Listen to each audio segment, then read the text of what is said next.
માણસોની કેવી છે કે જે મળ્યું છે અને પોતા પાસે છે તે સુચેતથી ભોગવી શકતો નથી, અને જે મળવાનું નથી અને બીજાની પાસે છે એને જોઈને ઘણી વખત પોતાની પરિસ્થિતિનો પણ આનંદ લૂંટી શકતા નથી. તો આવકને અનુસારે વ્યક્તિએ વપરાશ કરવો. આજના જમાનામાં મારાથી વધારે આપ અનુભવી છો. આજે ઘણા લોકોના જીવન વ્યવહાર આપણે જોઈએ તો આવકથી વધારે ખર્ચ કરે છે. અપ ટુ ડેટ કપડા પહેરે, સરસ મજાનો પઠારો કરે. આ વધારે જો આડંબર કરવા જાય, પરિસ્થિતિથી ઉપરવટ જઈ કરે તો માણસને ખેંચાવવું પડે. તો આજે આપણે જોઈએ છીએ ઘણા માણસો બિચારા આર્થિક રીતે ખેંચાયેલા હોય છે. 5 લાખનું ને 10 લાખનું ને 20 લાખનું દાન કેટલા લોકો કરી શકે? કેટલા કરે? ગણ્યા ગાંઠ્યા હોય તે. એ 10 લાખ કે 20 લાખનું દાન કરનારા માણસો તરફ આપણે નજર કરીને બળિયા કરીએ કે હેરાન થયા કરીએ, એના કરતા તો આપણે આપણી પરિસ્થિતિ પ્રમાણે જે દાન કરતા હોઈએ એ દાનમાં આપણને પ્રસન્નતા લૂંટવાની હોય, મેળવવાની હોય. ધન માટે મહાપુરુષોએ 4 ભાગ પાડવાનું કીધું છે. ખેંચ નવરતા એટલા માટે. એક ભાગ તમારી પાસે જે સંપત્તિ રહેલી છે એનો એક ભાગ તમે વેપારમાં લગાવો. એક ભાગ ઘરની વ્યવસ્થામાં, અતિથિ સત્કારમાં, સેવામાં લગાવો. આ 2 ભાગ થયા. ત્રીજો ભાગ તમારા જે આશ્રિતો રહેલા હોય એના ભરણ પોષણ માટે કાઢો. ચોથો ભાગ ભવિષ્યની સુરક્ષિતતા માટે કાઢો. આજે તારીખ 2 છે, બરાબર છે? તારીખ 2 ઓક્ટોબર. મહાત્મા ગાંધીજીનો જન્મદિવસ. થોડા પેજ વાંચ્યા છે એમના સત્યના પ્રયોગોના. શરૂના એમના જે પ્રયોગો છે એમાં આર્થિકતા માટે વ્યક્તિને કેવી વ્યવસ્થા કરવી જોઈએ એના માટે બહુ એમણે સારું કર્યું છે, સારું અનુભવ્યું છે અને સારું લખ્યું છે. જ્યારે વિનાયક હતા ત્યારે શરૂમાં એ પણ વિલાયતી લોકોની દિનચર્યા જોઈ કરી અને પોતે પણ તે રીતે વર્તવા માટે બધી તૈયારી કરી ચૂક્યા હતા. સારા કપડા પહેરવા, અપ ટુ ડેટ, ઓ લગાડવું, શું કહેવાય, ટાઈ લગાડવી, તે પણ વ્યવસ્થિત, અને ખીચાની બારે સોનાના કંઈક લગાડતા છે લોકો. બધું ગોઠવ્યું હતું એમણે. પણ જેમ એમને અનુભવ થતો ગયો તેમ એમણે વિચાર્યું કે વ્યક્તિએ કેટલીક વસ્તુના અનુકરણ ન કરવા જોઈએ અને વ્યક્તિએ પોતાની સ્થિતિને અનુરૂપ કરવું જોઈએ. અને પછી ધીમે એમણે પહેરવેશમાં એક ફાઇનલ કર્યું કે આજ પહેરવેશ રાખવું મારે. પછી એક કોટડીમાં રહેતા હતા, જે તે સમયમાં જે વાત હોય તે. એમાં પણ એમને પૈસા ઘણા રોકી રાખ્યા હતા. એમની પરિસ્થિતિ ન હતી. પછી ધીમે તે આર્થિક વ્યવસ્થામાં પડ્યા. પાઈનો હિસાબ, જે ફિઝુલ ખર્ચાયેલા હતા એ ફિઝુલ ખર્ચા કટ કરવા લાગ્યા.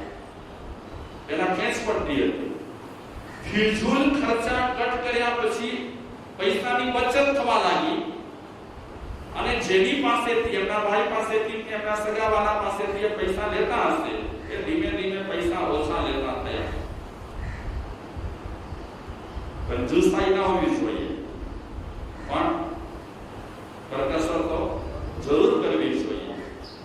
ઘણા શ્રીમંતોના આપણે વ્યવહાર જોઈએ, ફિઝુલ ખર્ચા અઢળક રહેલા હોય, અઢળક ફિઝુલ ખર્ચા રહેલા હોય. શ્રીમંત વ્યક્તિ અગર જો સમજુ હોય અને આર્થિક વ્યવસ્થા કરવા માંગતો હોય તો એક ફિઝુલ ખર્ચા પર ઘણા કાપ મૂકી શકે છે અને ફિઝુલ ખર્ચા પર જો કાપ મૂકી અને આર્થિક વ્યવસ્થા સારી કરે તો પૈસાની સારી બચત થઈ શકે અને પૈસાની જો સારી બચત થાય તો એને સારે માર્ગે વાપરવા હોય તો ખેંચ ન પડે. આજે આપણે ઘણા પૈસાદારોના વ્યવહાર જોઈએ તો એટલા કપડા રહેલા હોય, એટલા પગરખા રહેલા હોય, એટલી ઘરમાં બીજી ચીજો રહેલી હોય જે એમને એમ પડી હોય તે છતાં પણ ખર્ચવાનું લેવાનું ચાલુ જ પડ્યું હોય કારણ કે પૈસા ઘણા દેખાતા હોય અને આર્થિક વ્યવસ્થા જે રીતે જોઈએ તે રીતે જળબેસલાક આર્થિક વ્યવસ્થા ન હોય. મહાત્મા ગાંધીજી તો પછી પાઈનો હિસાબ લખવા લાગ્યા, પેપર લે તો પેપરના પૈસા પણ નોંધવા લાગ્યા. આ ઝીણામાં ઝીણી ચીજો જ્યારે નોંધાય ત્યારે માણસને ખબર પડે કે આખા દિવસમાં કે મહિનામાં ખર્ચ કેટલા થાય છે અને કયા કયા ખર્ચ પર આપણે કાપ મૂકી શકીએ તેમ છીએ, મુકાય કે ન મુકાય. તો જોઈ લો મહાપુરુષોએ ધાર્મિક વાતો કરતા કરતા પણ અર્થવ્યવસ્થા માટે વાત કરી. નાની વાત કહેવાય. અમે લોકો ઘણી વખત વ્યાખ્યાનોમાં એક માર્ગની વાત કરીએ પણ એક માર્ગની સાથે સાથે મહાપુરુષોએ બધા માર્ગો ખુલ્લા રાખ્યા છે. ગ્રહસ્થનું જીવન અકળામણ ભર્યું ન બનવું જોઈએ એવી પણ ફિકર મહાપુરુષોએ કરી છે. તમે ફિઝુલ ખર્ચા કરતા ન હો, કંજૂસાઈ પણ કરતા ન હો અને કરકસર ભર્યું જીવન જીવતા હો તો ચોક્કસ પૈસાની બચત થઈ શકે કે નહીં. આ ચાર ભાગ માણસ પાડે ને તો થોડું દાનમાં પણ આપી શકે. કોઈ પણ વ્યક્તિ આવે ફંડફાળા માટે, કારણ કે કોઈ પણ વ્યક્તિ ફંડફાળા માટે આવે ને તમારી આર્થિક પરિસ્થિતિ જોઈને જ આવે છે. એમ ન માનતા કે બોલું જોઈને આવે છે, ઘર જોઈને આવે છે, નહીં. દરેક વ્યક્તિ જ્યારે માંગવા આવતો હોય છે ત્યારે એની આર્થિક પરિસ્થિતિ જોઈને માંગતો હોય છે. અંદરની એને ખબર નથી હોતી. એટલા માટે તો પહેરવેશ બાબતમાં પણ હવે પછીના બોલમાં વાત કરી છે. વિત્ત અનુસારે ધરવો સાદો વેચજો, ખિસ્સા ખાલી અને ભબકા ભારી. ખિસ્સા ખાલી પડ્યા અને અપ ટુ ડેટ થઈને ફરો. માણસ ક્યારેક છેતરાઈ જાય કે આ માણસ અપ ટુ ડેટ થઈને ફરે છે એટલે આર્થિક રીતે સારો હશે.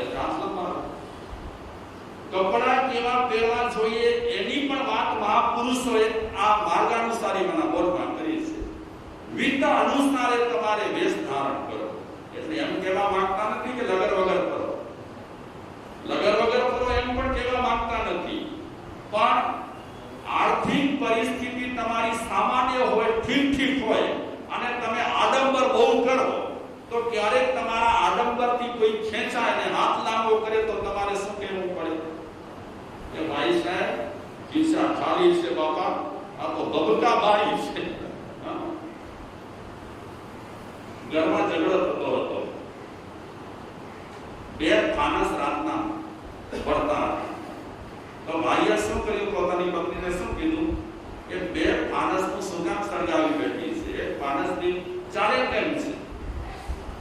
બરાબર જ્યારે પતિ પત્ની વચ્ચે આ મીઠો ઝઘડો ચાલતો હતો ત્યારે ટીપ કરનારા માણસો એમના ઘરના પગથિયા ચડતા હતા, દાદર ચડતા હતા અને એમના કાને આ ઝઘડો સંભળાયો.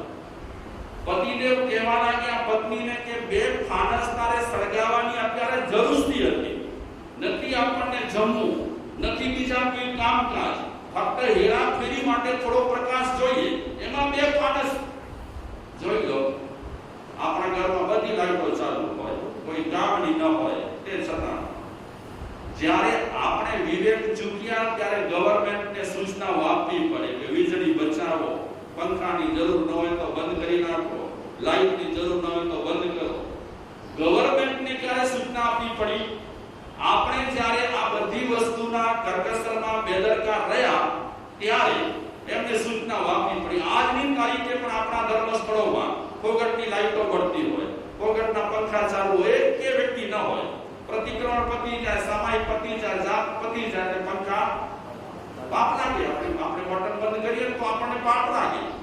અરે પાપ માટે આપણે કેવી ને કેવી મગજમાં ગોઠવણો કરી નાખી છે. અરે તમે જાઓ છો, કોઈ નથી તો પંખાનો બટન ઓફ કરતા તમને શું પાપ લાગવાનું? તમને ખબર છે, તમે જાણો છો તો ખરેખર બટન તમારે ઓફ કરવામાં પાપ નથી પણ પુણ્ય છે.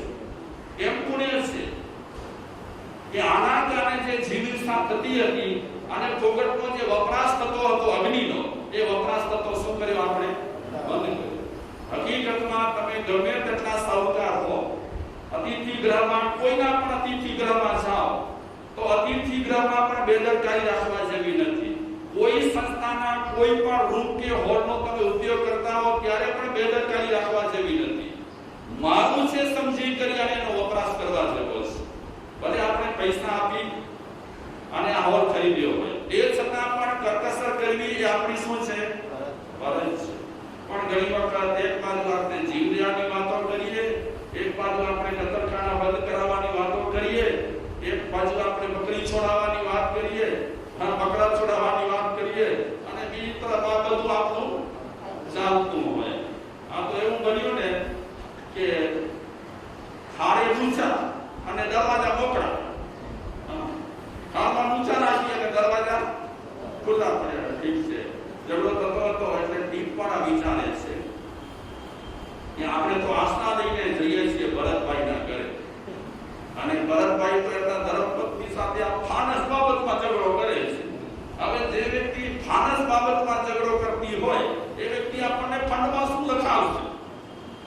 એટલે ફક્ત થઈ પડી, અવરોધમાં પડી ગયા. તે છતાં પણ હવે પગથિયા ચડ્યા છે એટલે ઘરમાં તો પ્રવેશ કર્યો. જેવો ઘરમાં પ્રવેશ થયો ને આ ભાઈઓનો, એટલે મેરી ચૂપ મેરી ચૂપ, પતિ પત્ની સ્ટોપ થઈ ગયા. આવો આવો, પધારો પધારો પધારો પધારો. મનુભાઈ અને ગરીબ અને ભાગ્યા, એ આજે એક ગરીબ વ્યક્તિની ઝૂંપડીએ આપના પગલા થયા. પેલા ભાઈઓ વિચારે છે સ્વાગત બહુ સરસ કરે છે, એવી હોશથી સ્વાગત કરે છે, અને પત્ની પણ ખુશખુશાલ રહી છે. તો વાત કઈ સાચી? આ સ્વાગત કરે છે એ વાત સાચી કે આપણે પગથિયા હતા ત્યારે ફાનસ માટે ઝઘડતા હતા એ વાત સાચી? બેસાડ્યા એમને, બેસાડ્યા પછી ભરતભાઈ કહે છે, ઓ ભાગ્ય મારા કે આજે તમારા અહીંયા પગલા થયા. શું લેશો? શું લેશો? ગરમ ચા કે ઠંડી ચા? મસાલાવાળો દૂધ કે શું લેશો? બોલો. પેલા ભાઈઓ કે અમારે કઈ લેવું નથી, અમારે જે લેવું છે તે લેવા આવ્યા છીએ, તમે શાંતિથી બેસો તો વાત કરીએ. એ શાંતિથી બેસવાની વાત પછી પેલા કંઈક અમારા ઘરનું તમારે લેવું પડશે. પેલા ભાઈઓ એકબીજાના મોઢા જોવા લાગ્યા કે આ બનાવટ છે કે સાચું છે. કંઈક લેવા માટે ખરેખર આગ્રહ કરવા લાગ્યા, એટલો દબાણ કરવા લાગ્યા. એટલે પેલા ફંડવાળા ભાઈઓ કહે છે કે શેઠજી આપને જે મરજી થાય તે આપો, તમારી પ્રસાદી લઈશું. તો શેઠાણ ગુલાબ જાંબુ બરફીના ખા લઈ આવે. ઓહો, એક બેઠો ટુકડા આપણે લીધા 2 કિલો હોય એટલે ટુકડા એક બે જ રાખવા પડે. આ તો થાળ ભરીને લાવ્યા. સંસ્થાવાળા માણસો તો અવક ખાઈ ગયા. ત્યાં કૃત્રિમતા નથી, આપતા સ્વાગતામાં તો અસલિયત લાગે છે. મોઢામાં નાખે છે પેલા શેર. ત્યાં તમે જરા જરા કાપશો નહીં ચાલે. તો કહેશો તો 2 4 4 આ કાજુ કતરી તમારા મોઢામાં નાખી દઈશ. કાવ પ્રેમથી પેલા પછી પણ ની વાત કરજો. એકદમ સરસ રીતે નાસ્તો પાણી કરાવ્યા, ખુશ ખુશ થઈ ગયા. એટલે હવે બોલો તમે અહીંયા આવવા માટે તમે તકલીફ શું કામ લીધી? શું જોઈએ? તો સંસ્થાવાળા વાત કરે છે કે આ રીતે મારી સ્કીમ છે અને બોડી તમારા ઘરથી કરવી છે. અમે આશા લઈને આવ્યા છે. શેર તે ફિગર બોલી નાખો, બીજી મગજમારી ન કરો. ઘણા માણસો બહુ રોકડા હોય, ચીકણાઈ ન કરે, પછી તરત દાંડ માફ કરો. શેર કહે છે જે ફિગર હોય તે તમે કહી દો. એટલે લોકો એકબીજામાં જવા લાગ્યા અને ગભરાવા લાગ્યા કે આપણે તો મોટા ફિગરની આશા લઈને આવ્યા છીએ.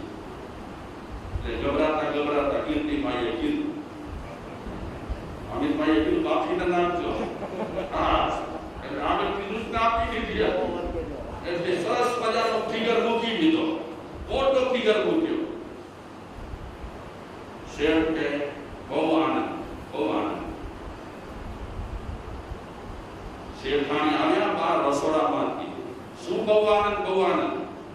એમણે જે ફિગર આપ્યો છે એમાં 4 તમે ચડાવો બીજા. શું કંજૂસાઈ માંડી છે? એ બિચારા ચલાવી કરીને આવ્યા છે ને જરૂરી છે. સંસ્થાવાળા માણસો વિચારવા પડી ગયા કે શેઠને ફિગર આપ્યું કે સ્વીકારે લગ્ન. શેઠાણી તો સામે કરી વધારો કરવા માંગે છે. હવે આમાં કોને વખાણીએ? શેઠની વખાણીએ, શેઠાણીને વખાણીએ. શેઠાણી કે હમણાં તાબડતો ફિગર તમે બોલ્યા છો એમાં મારા વતીથી વધારો કરો અને હમણાં ચૂકતે. પછી ખબર છે નહીં,